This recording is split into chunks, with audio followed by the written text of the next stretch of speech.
hard. May I do this?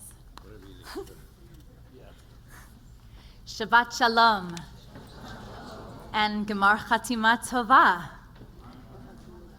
Shabbat HaShabbatot, right? We have the holiness of Shabbat and the holiness of Yom Kippur biyachad together.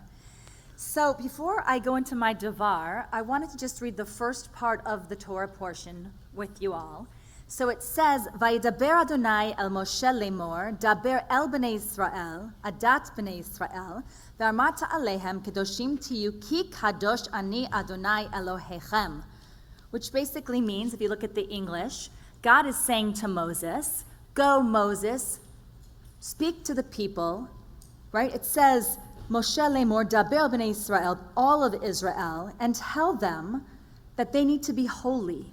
Tihiyu Ki kadosh, ani Adonai Elohechem, I am holy. So the whole parasha right now is about kiddushim, how we can see holiness in our world. And I wanted to start with that because my thoughts today are about how we can bring in the holy to our world today. On Yom Kippur, we reflect on the holiness and the sacredness of this day. We complete our teshuvah, our journeys, either our teshuvah between us, the makom, or us ben Adam, which means our teshuvah journeys with our fellow friends and families or with God. And we realign with our deepest values. This year, however, as we reflect, we find ourselves grappling with a world in crisis, both globally and within the Jewish community. How do we infuse holiness into a world that feels so fractured? How do we act with integrity and compassion in the face of adversity?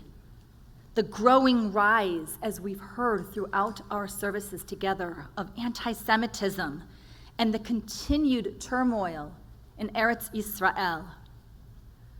Our Torah portion this afternoon, Leviticus 17, might seem distant at first glance with its ancient laws about sacrifices and the sanctity of blood.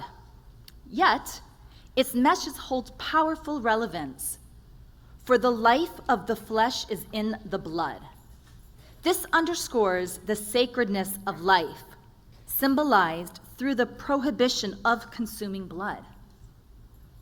Sacrifices were to be brought to a shared sacred space, showing that holiness is not an individual pursuit. It is something that we, as a klal, a community, create together. In today's world, the sanctity of life takes on urgent meaning as we witness the ongoing violence in Eretz Yisrael and rising anti-Semitism worldwide. Life is precious and must be fiercely protected.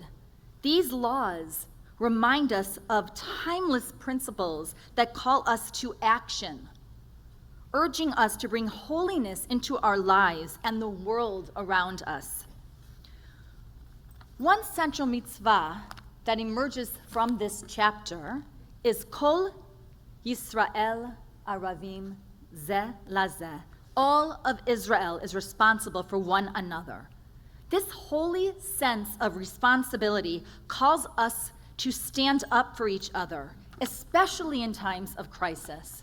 Today, our brothers and sisters in Israel face unrelenting threats from Hamas and Hezbollah, enemies that seek Israel's destruction. We cannot stand by in silence while our family, Am Yisrael, is suffering. We must stand with Israel, speak up for our people, and ensure that the truth about the threat they face is heard. This is not a choice. This is a mitzvah. Kol Yisrael Aravim Zeh Lazeh. Do not stand idly by while your neighbor's blood is shed. This mitzvah found in this Torah portion as well compels us to act, not just for ourselves, but for others, reminding us that our voices and actions matter.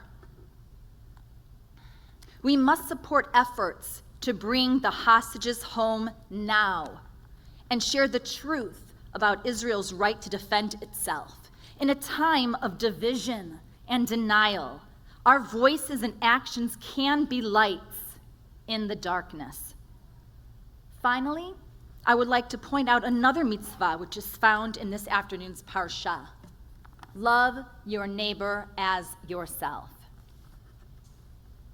In the Talmud, this famous quote from Leviticus is told to a stranger who wants to convert to Judaism. This stranger, this man, asks Rabbi Hillel to teach him the entire Torah while he, the listener, stands on one foot. By the way, before this gentleman came to Rabbi Hillel, he came to Shammai, who was Hillel's, what would you call it? Rival. I was going to say not Chavruta, the opposite. His rival, like different houses, right? There was the house of Shammai, the house of Hillel, and Shammai said to this guy, no, go. And he came to Hillel.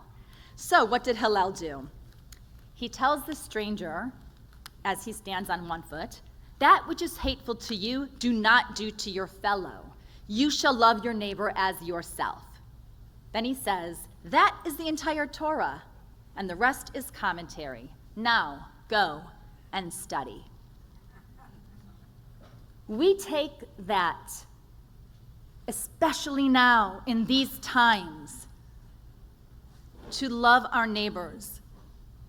We take that and understand that that is what Torah is. That is what these mitzvot are all about. To be an or, a light, an or le'olam. Holiness is found not just in ritual, but in how we care for one another. Loving our neighbor, whether across the street or across the world, means taking courageous actions, defending life, and standing for justice, even when the path is unclear.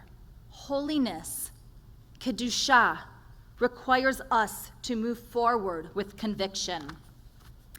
There is a midrash about Rabbi Pinchas ben Yair, who was on his way to perform a mitzvah when a river blocked his path.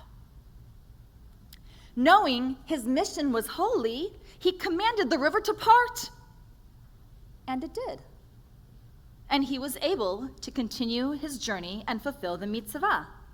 Later, a simple man, not a learned scholar like Rabbi Pinchas, also committed to doing mitzvot, came to the same river and asked it to part. Miraculously, the river opened for him as well.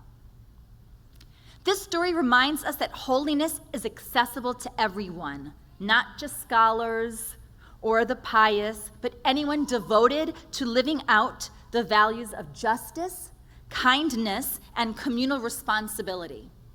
The river symbolizes the obstacles we face today: violence, hatred, discrimination, separation, and of course, anti-Semitism.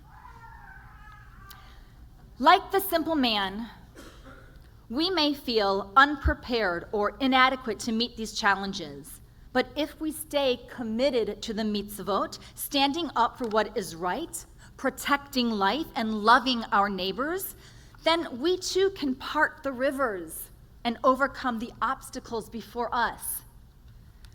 As we leave this holy day, may we carry the lessons of Leviticus 17 with us. Holiness is within reach when we choose to act with compassion, love, and unity. Our actions, large or small, reflect our faith and commitment to bring light into the world, to be an or le'olam. Just as Rabbi Pinchas ben Yair saw the river part before him, we too can overcome obstacles before us through our dedication to mitzvot and to one another. Gemar Chatima Tova, may we all be sealed for a year of peace, safety, and holiness. Shabbat Shalom.